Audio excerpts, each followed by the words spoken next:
Mateo contemplaba el horizonte desde la ventana de su pequeña sala, donde las sombras de la tarde parecían ganar terreno a la luz mortecina que se filtraba por las persianas.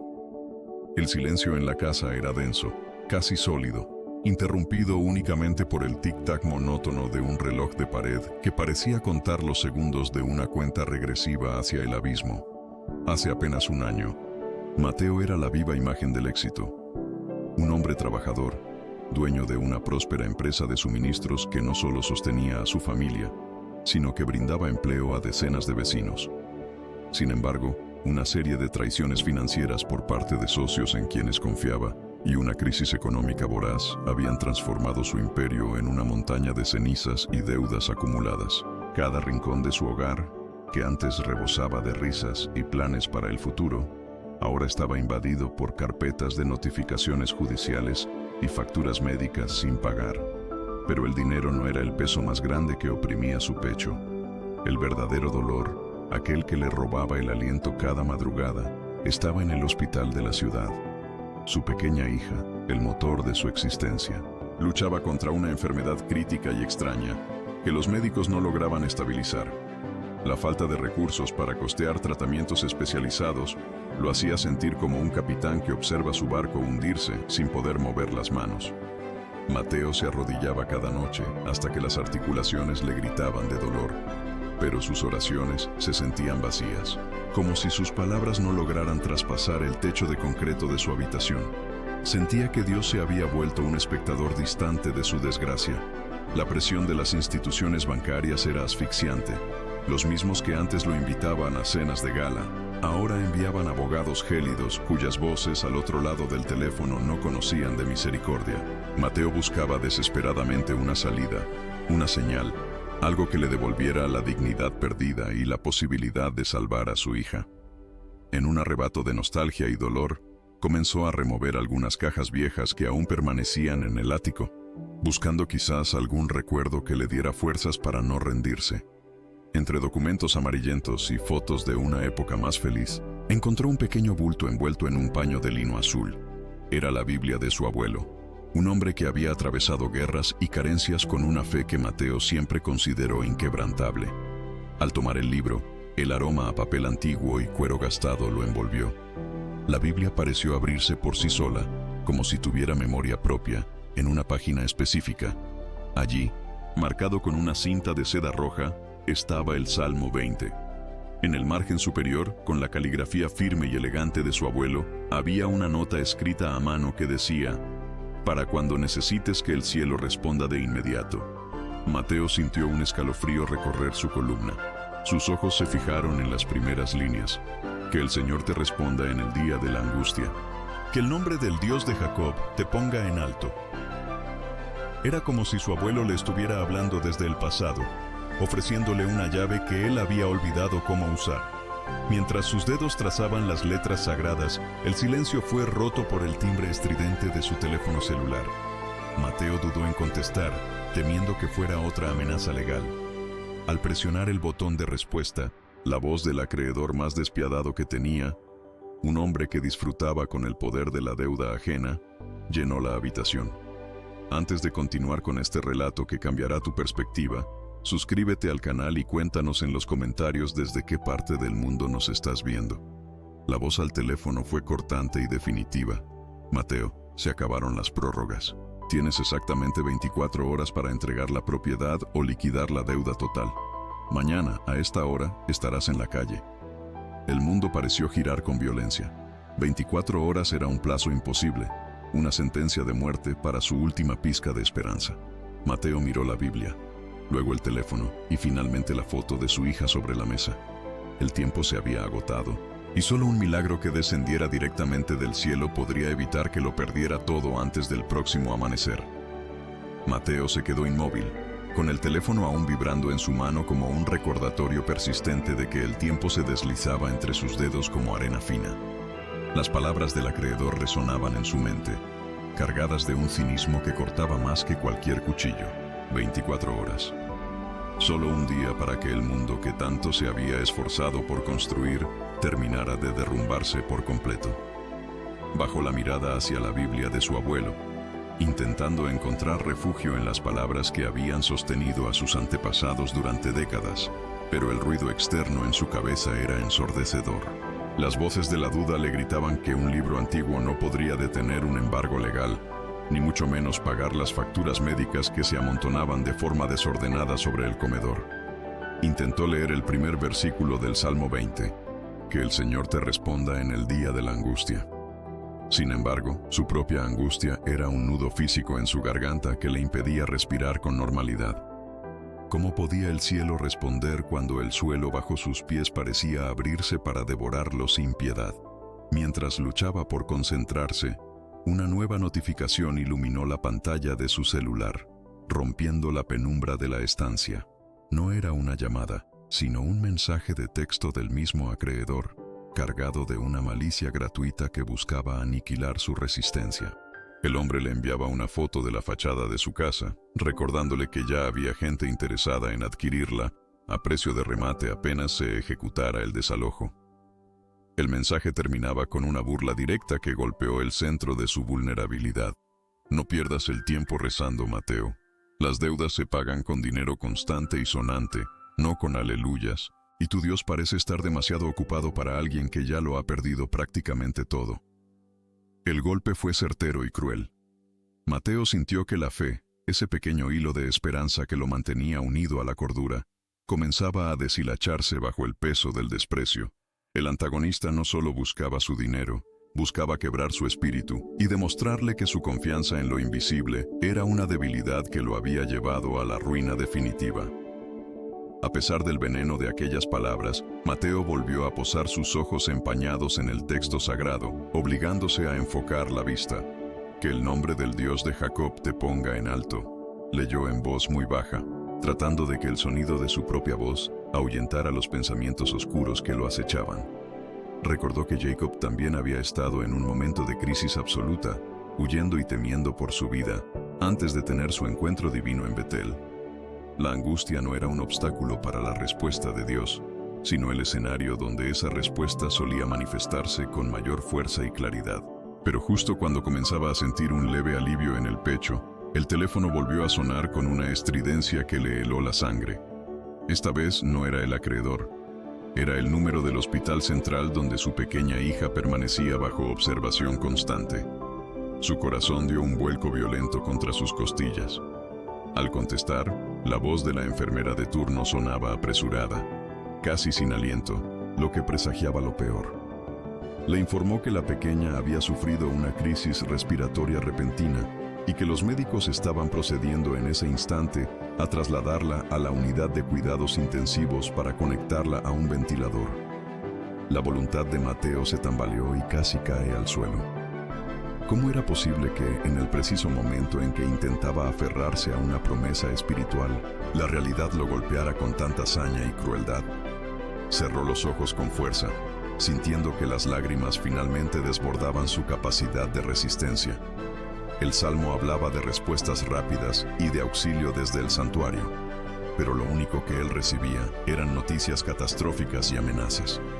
La duda se transformó en un grito silencioso que desgarraba su alma. ¿Dónde estás, Dios?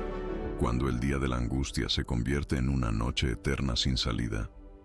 Necesitaba salir de esas 4 paredes, sentir el aire frío de la noche para no sucumbir al pánico paralizante.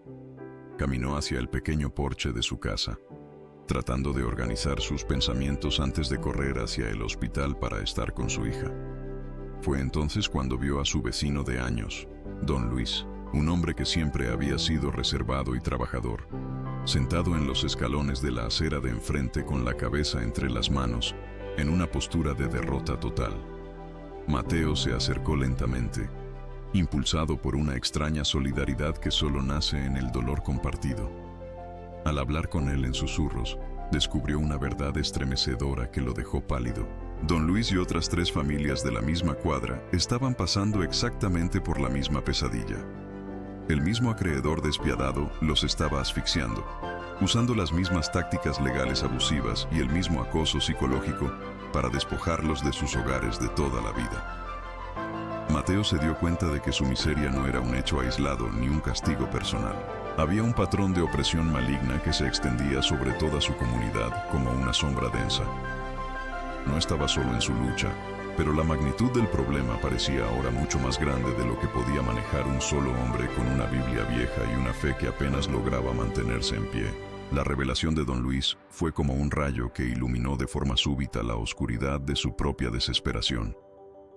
Mateo entendió en ese instante que su tragedia no era un evento aislado, sino parte de una red de opresión mucho más vasta que se extendía sobre toda la comunidad. Aquel descubrimiento actuó como un bálsamo amargo en su corazón, pues no era consuelo saber que otros sufrían, sino la comprensión de que se enfrentaba a algo sistemático y maligno. Mientras el aire gélido de la noche golpeaba su rostro cansado, las palabras del Salmo 20 comenzaron a cobrar un sentido que antes le resultaba ajeno. La respuesta rápida que tanto le imploraba a Dios no era necesariamente una lluvia de billetes cayendo del techo de su sala, sino una transformación interna, una fortaleza de acero que empezaba a forjarse en su espíritu quebrado.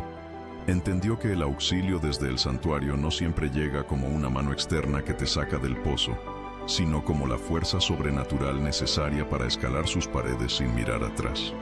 De pronto, un coche de lujo, de un color negro tan profundo que parecía absorber la poca luz de las farolas urbanas, se detuvo lentamente frente a su casa. El cristal tintado descendió con un siseo eléctrico casi imperceptible, revelando la figura del abogado principal del acreedor, un hombre de sonrisa gélida y ojos que solo veían cifras en lugar de personas. No venía a proferir nuevas amenazas. Esta vez traía algo mucho más peligroso y sutil, una salida fácil que prometía terminar con todo el calvario de un plumazo. Mateo escuchó la propuesta con una mezcla de horror y fascinación. El abogado, con una voz aterciopelada que escondía un veneno mortal, le ofrecía un trato deshonesto. Si Mateo aceptaba firmar un documento donde declaraba que sus vecinos habían sido los instigadores de los impagos, su deuda quedaría saldada de inmediato. Incluso le prometieron que los gastos médicos de su hija serían cubiertos por una fundación privada vinculada al acreedor. Solo tenía que traicionar a su comunidad para salvar su propio hogar. La tentación rugió en sus oídos como una tormenta. Era la solución inmediata, el fin del sufrimiento y la garantía de que su pequeña tendría el mejor tratamiento posible. Por un segundo eterno, Mateo visualizó su vida volviendo a la normalidad, pero el peso de la Biblia que aún sostenía bajo el brazo parecía arder contra su costado, recordándole la verdad. Recordó el versículo 7, aquel que su abuelo había marcado con tanta insistencia. Unos confían en carros y otros en caballos, mas nosotros en el nombre del Señor nuestro Dios tendremos memoria. El abogado representaba los carros y los caballos, el poder terrenal que compra voluntades y aplasta la dignidad. Confiar en ese pacto corrupto sería como vender su alma para salvar las paredes de una casa. Una contradicción que invalidaría cada oración que había pronunciado desde el inicio de la crisis. Mateo miró a don Luis, que seguía sentado en la acera de enfrente, con los hombros hundidos por el peso de una injusticia que él, y solo él, podía ahora agravar si aceptaba aquel trato. La integridad no era un lujo que pudiera permitirse perder justo cuando más necesitaba de la justicia divina. Con una calma que lo sorprendió a sí mismo, se acercó a la ventanilla del coche y, con voz firme y clara, rechazó la oferta. «Mi fe no está en venta, y mi lealtad a mis vecinos tampoco», sentenció con una autoridad que no sabía que poseía.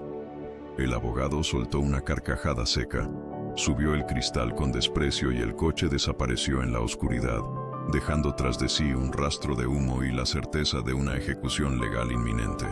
Mateo sabía que acababa de renunciar a la última tabla de salvación humana, pero en su interior, algo que había estado muerto empezó a latir con una fuerza nueva y arrolladora. Decidió caminar hacia el hospital, sintiendo que cada paso era una declaración de guerra contra el pánico que intentaba reconquistar su mente.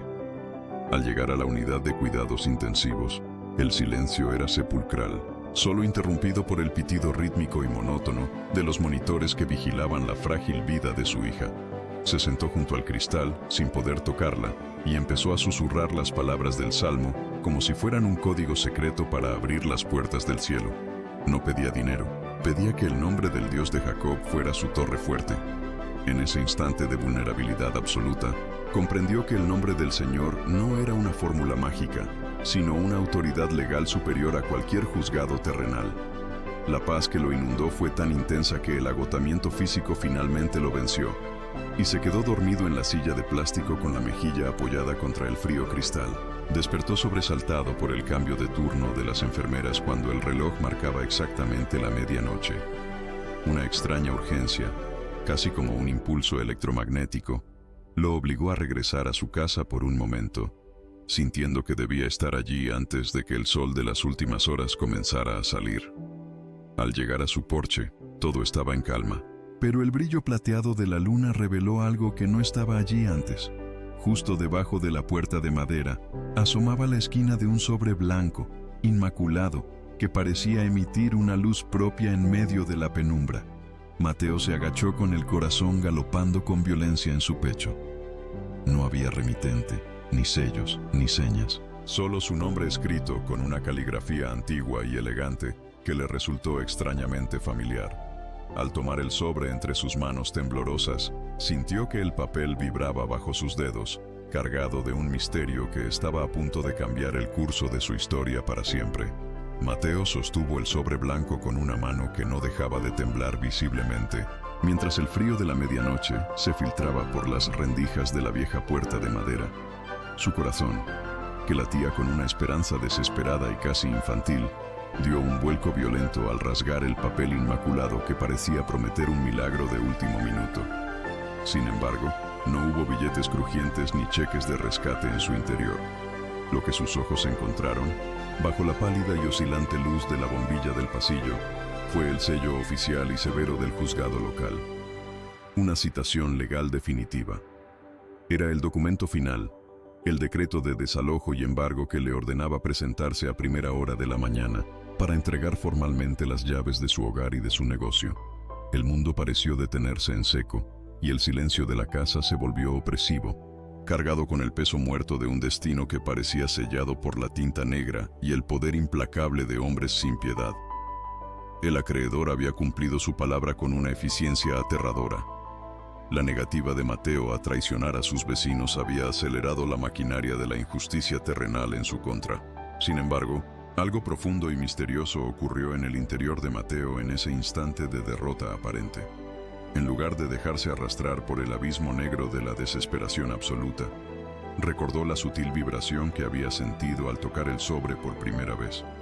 Aquello no era un certificado de defunción para sus sueños, sino un llamado urgente a la batalla espiritual de su vida. Con una determinación que rozaba lo sobrenatural, tomó su viejo teléfono y comenzó a marcar números con dedos ágiles. No buscó el consejo de abogados costosos ni llamó a prestamistas. Llamó a don Luis y a otros miembros de la comunidad que habían sido asfixiados por la mano del mismo acreedor despiadado. Uno a uno, con la voz quebrada pero firme como una roca, los convocó a una cadena de oración inmediata. Les pidió que, desde sus propios hogares y a pesar de sus miserias, se unieran en un solo espíritu, utilizando los decretos del Salmo 20. La noche oscura del alma había comenzado, pero Mateo decidió que no la atravesaría solo en la penumbra. Se dirigió con pasos lentos al pequeño rincón de su sala que había convertido en un altar improvisado. Allí, junto a la Biblia desgastada de su abuelo, encendió una pequeña vela cuya llama vacilaba ante las corrientes de aire. Mateo se desplomó sobre sus rodillas, sintiendo que el suelo de madera era el único lugar seguro en un universo que se desmoronaba. Las lágrimas, contenidas durante semanas de angustia silenciosa, fluyeron finalmente sin ningún control. Lloró por su hija pequeña, que seguía luchando por cada aliento en el hospital. Lloró por su orgullo herido y por el miedo atroz a fallarles a los suyos. En la soledad de la madrugada, Mateo se despojó de todas sus defensas mundanas. Ya no era el hombre fuerte que intentaba solucionar todo solo. Era un hijo rindiéndose ante el trono de la gracia divina. Que el Señor te responda en el día de la angustia. Que el nombre del Dios de Jacob te defienda, susurró con fe, sintiendo que cada palabra del salmo era un escalón sólido que lo alejaba del pánico. Mientras las horas avanzaban hacia el amanecer, La atmósfera en la sala comenzó a transformarse de forma inexplicable. El aire, antes pesado y gélido, se volvió cálido y extrañamente vibrante. Mateo experimentó un cambio radical. Dejó de pedir milagros como un mendigo asustado y comenzó a proclamar victorias como un guerrero. En un clímax emocional que sacudió los cimientos de su ser, cerró los ojos y empezó a dar gracias en voz alta.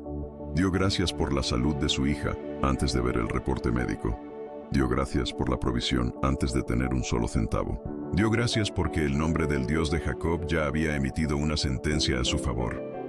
Era el sacrificio de alabanza en medio de la tormenta, la fe radical que no necesita ver pruebas físicas para saber que el auxilio ya ha sido enviado desde el santuario celestial. El miedo se disolvió como la niebla matutina ante un sol invisible pero potente. La luz pálida de la mañana comenzó a filtrarse por las cortinas raídas, anunciando el inicio del día más difícil y definitivo de su existencia. Mateo se levantó de sus rodillas con una paz profunda que sobrepasaba todo entendimiento humano. Se lavó la cara con agua fría, se puso su único traje limpio y tomó la Biblia junto con la citación legal que antes le causaba pavor. No sabía cómo se resolvería el conflicto en la corte frente a un sistema diseñado para favorecer al poderoso. Pero ya no tenía miedo. Al salir de su casa y ver a don Luis esperándolo en la acera, junto a otros vecinos que habían orado toda la noche, Mateo comprendió que algo masivo se había movido en los cielos. Caminó hacia el juzgado con la frente en alto, no como un condenado, sino como alguien que lleva una autoridad legal superior que ningún juez terrenal podría ignorar. Mientras sus pasos resonaban con fuerza en el pavimento frío, Mateo repetía el versículo que ahora era su escudo. El Señor envíe tu ayuda desde el santuario y desde Sión te sostenga. La batalla final estaba a punto de comenzar y el cielo ya había tomado partido de manera irrevocable. Mateo entró en la sala de audiencias número 4 con el paso firme de quien ya ha librado la batalla más importante en el secreto de su habitación. El aire dentro del recinto era denso, impregnado de un olor a papel viejo y formalidad gélida que parecía diseñada para intimidar al desvalido. A su derecha, el acreedor estaba sentado con una postura impecable, luciendo un traje que costaba más que todo el mobiliario de la casa de Mateo. Sus ojos, fríos como el mármol, se clavaron en él con un desprecio mal disimulado, como si estuviera observando a un insecto que finalmente iba a ser aplastado bajo el peso de la ley.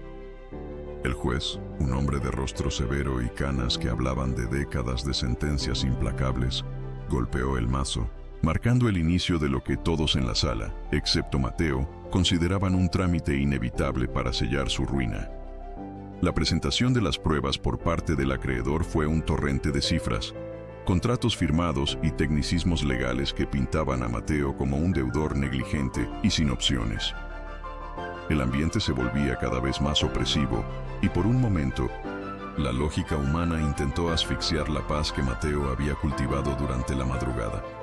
Sin embargo, en el silencio de su mente, él repetía rítmicamente las palabras del Salmo 20, que el Señor te envíe ayuda desde el santuario.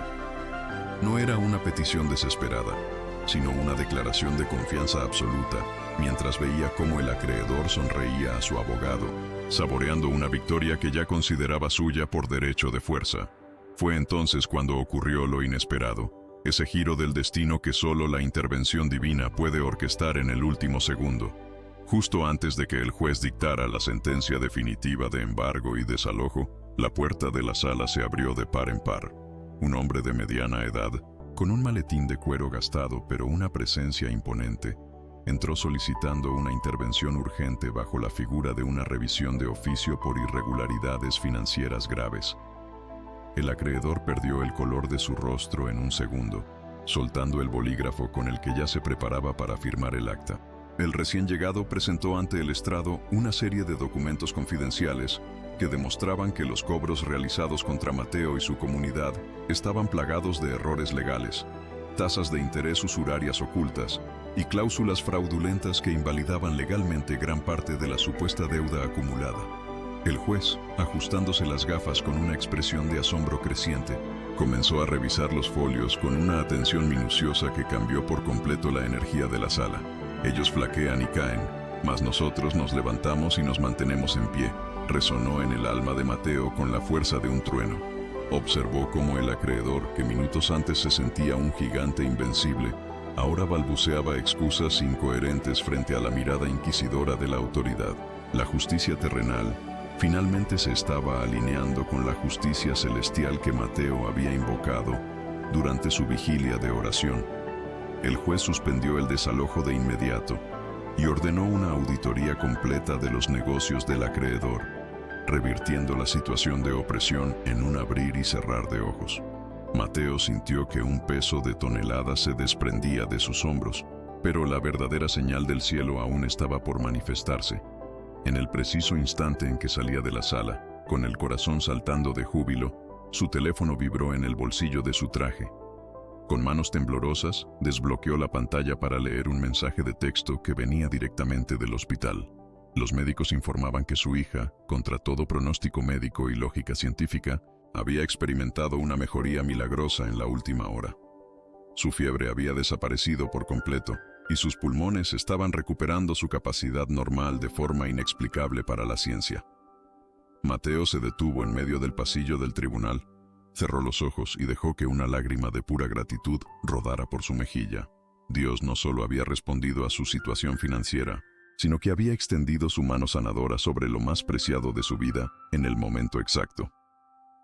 Al llegar al vestíbulo principal, el hombre que había intervenido en el juicio lo estaba esperando con una sonrisa serena que irradiaba una paz familiar. Mateo se acercó para agradecerle, aún confundido por su aparición providencial en medio de la tormenta legal. Fue entonces cuando el hombre le recordó un episodio olvidado de hace casi 10 años.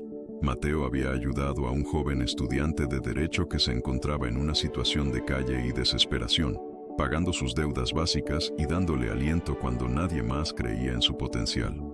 Usted no me reconoció hoy, Mateo, pero yo nunca olvidé su bondad desinteresada. Dios me puso en el lugar correcto hoy para devolverle lo que usted sembró en mi vida con tanto amor, dijo el hombre antes de estrecharle la mano con fuerza. Mateo comprendió que la respuesta rápida de Dios había estado en movimiento desde hacía mucho tiempo, tejiendo una red invisible de milagros que ahora se manifestaba con poder absoluto. La victoria era total y el cielo había hablado, pero el propósito de este testimonio apenas estaba comenzando a revelarse ante sus ojos. La salida del tribunal no fue simplemente un paso físico hacia la libertad legal, sino el inicio de una nueva dimensión de existencia para Mateo. Al llegar al hospital, no encontró a una niña postrada y pálida, sino a una pequeña cuyos ojos brillaban con la chispa de la vida restaurada. Los médicos, aún desconcertados por la remisión espontánea de la enfermedad, solo podían hablar de casualidades biológicas o giros inexplicables, pero Mateo sabía que la verdadera medicina había descendido directamente del santuario celestial. Semanas después, el aroma del café recién hecho volvió a llenar su pequeño negocio, que ahora prosperaba bajo un orden nuevo y mucho más humano. El acreedor, enfrentando múltiples cargos por sus prácticas fraudulentas y la exposición pública de su malicia, había desaparecido del panorama, dejando tras de sí un vacío que Mateo llenó con integridad y un propósito que iba mucho más allá del simple lucro financiero. Mateo ya no era el hombre que se encogía ante las sombras de las facturas impagas o el silencio helado de las instituciones. Su rostro, surcado por las cicatrices de la angustia pasada, ahora irradiaba una autoridad serena que atraía magnéticamente a quienes buscaban esperanza en medio de sus propias tormentas. Don Luis y otros vecinos se convirtieron en el núcleo de una comunidad profundamente transformada. Se reunían cada tarde en el patio de Mateo no para lamentar sus carencias, sino para fortalecerse en la palabra que los había rescatado de la ruina. Mateo comprendió que su crisis no había sido un castigo del destino, sino una preparación rigurosa para convertirse en un faro en la oscuridad de su ciudad. El negocio familiar se transformó en un centro de ayuda donde la honestidad era la moneda principal y donde cada contrato firmado era un testimonio vivo de la fidelidad divina. A menudo, Mateo se sentaba con la vieja Biblia de su abuelo sobre el regazo, contemplando con devoción el Salmo 20 que ahora conocía de memoria en cada una de sus sílabas. Había descubierto que la respuesta rápida de la que hablaba la nota de su abuelo no era una fórmula mágica para obtener dinero fácil, sino un alineamiento profundo y sincero con la voluntad del Creador. Entendió que activar este salmo significaba rendir por completo la confianza que solemos depositar en los carros y caballos de este mundo, es decir, en los contactos influyentes, las cuentas bancarias o las astutas estrategias humanas, para depositarla exclusivamente en el nombre del Señor nuestro Dios. Esa era la clave fundamental, el nombre que tiene autoridad absoluta sobre la enfermedad, sobre la injusticia legal y sobre el miedo paralizante que suele asfixiar el alma del hombre trabajador. Hoy, mientras escuchas el cierre de esta historia, quizás te encuentres frente a tu propio muro infranqueable, sintiendo que el reloj corre despiadadamente en tu contra y que el cielo ha guardado un silencio demasiado prolongado. Pero la historia de Mateo es la prueba viviente de que Dios no ignora el clamor de quien lo invoca con fe en el día de la angustia. Para recibir esa respuesta rápida que tanto necesitas, debes hacer lo que Mateo hizo en su noche más oscura. Deja de mirar la magnitud de tu problema y empieza a proclamar con voz firme la magnitud de aquel que te sostiene. No confíes en tus fuerzas agotadas ni en los recursos limitados que el mundo te ofrece con cuentagotas. Confía plenamente en que el Señor responderá desde su santo cielo con la fuerza salvadora de su diestra poderosa. El legado de Mateo no quedó encerrado en las paredes de su casa o en las cuentas saneadas de su empresa, sino en los corazones de miles que aprendieron que hay una salida, incluso cuando todas las puertas parecen haber sido selladas con hierro y olvido. La victoria que él experimentó está disponible para ti en este preciso instante. Si sientes que el peso del mundo te aplasta, recuerda que el Señor te enviará ayuda desde el santuario y te sostendrá desde Sión. Que Él te conceda los deseos más profundos de tu corazón y cumpla con gloria todos tus planes, dándote la paz que sobrepasa todo entendimiento humano. Levanta hoy tu frente con dignidad, porque al igual que Mateo, tú no estás caminando solo. El nombre del Dios de Jacob es tu protección invencible y tu torre fuerte. Que esta bendición final te acompañe en cada paso, que el auxilio llegue pronto a tu puerta y que tu vida misma se convierta en un monumento de que Dios siempre responde a sus hijos. Que la victoria sea tuya hoy, mañana y siempre, bajo la sombra protectora del Altísimo. Amén.